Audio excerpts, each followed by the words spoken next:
Энэхүү зураг хичээлийг ерөнхий боловсролын сургуулийн сурагчдын хүний эрхийн тухай ойлголт мэдлэгийг дээшлүүлэх зорилгоор бүтээв. Хүний эрхийн тухай ойлголт.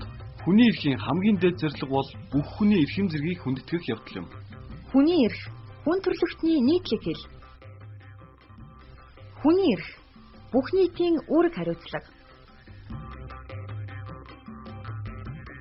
Хүний эрхийн тухай ярилцъя. 2-р хэсэг. Халдашгүй чөлөөтэй байх эрх. За тэгэхээр бидний сая дөнгөж ангид орж ирээд халдшгүй чөлөөтэй байх эрхийн тухай жижигхэн тест авч бидний талаар энэ ямар ойлголттой байна гэдгээр тандах тийм одоо тестийг авсан байна. Хүний халдашгүй чөлөөтэй байх эрхийн талаарх мэдлэгийн хүрээнд голлох 4 асуулт бүхий тамдлагын тестээр сурагчдын энэхүү эрхийн талаарх мэдлэгийн түвшнийг тодорхойлсон юм. Тестийн эхний асуулт бол хүний халдашгүй чөлөөтэй байх эрхэд хамаарахгүй ойлголтыг сонгоно уу гэсэн 1-р асуултын 7 сонголтоос сурагчдын ихэнх нь захидал харилцаа гэсэн сонголтыг сонгосон байсан. Харин зөв хариулт нь ажлын байр буюу энэ эрхэд хамаарахгүй гэсэн сонголт байлаа.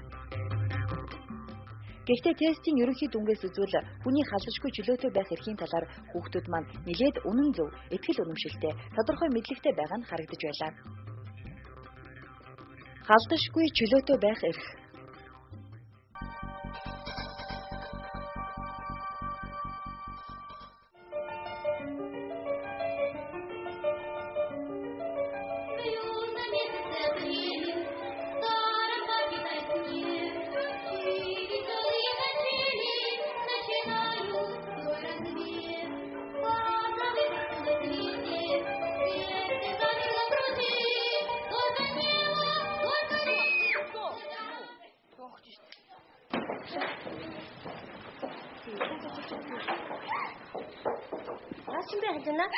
Баярлалаа. Миний уцаад гоцсон байсан.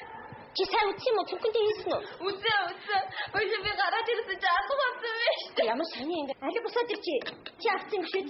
Гүү агш. Би юу гэж авч идэв юм бэ агш?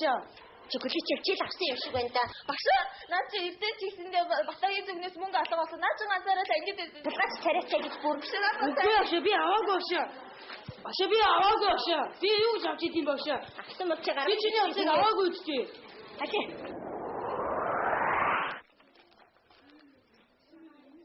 Нэр аахгүй агш. Үгүй чи.